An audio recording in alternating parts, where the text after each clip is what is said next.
ప్రజల ఆరోగ్యం కోసం ఆంధ్ర ప్రైమ్ హాస్పిటల్ ఆధ్వర్యంలో ఉచిత వైద్య శిబిరాలు నిర్వహిస్తున్నామని Andhra Pradesh industrial development corporation chairman డేగల ప్రభాకర్ అన్నారు.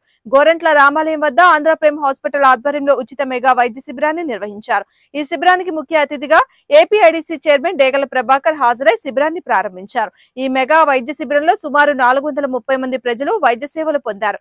అవసరమైన వారికి ఉచితంగా వైద్య పరీక్షలు నిర్వహించి మందుల్ని ఉచితంగా పంపిణీ చేశారు. ఈ సందర్భంగా డేగల ప్రభాకర్ మీడియాతో మాట్లాడుతూ గోరంట వాస్తవులైన డాక్టర్ జెల్లేపల్లి తేజస్వి పేదలకు సేవ చేయాలనే గొప్ప ఉద్దేశంతో ఈ క్యాంప్ ని నిర్వహించారని తెలిపారు.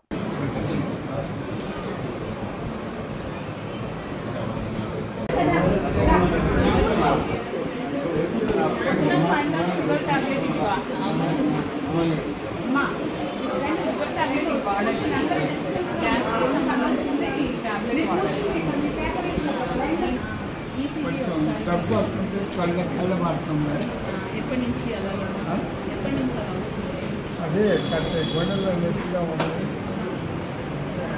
కళ్ళ పడుతుంది, జలుబు కూడా ఉన్నాయి.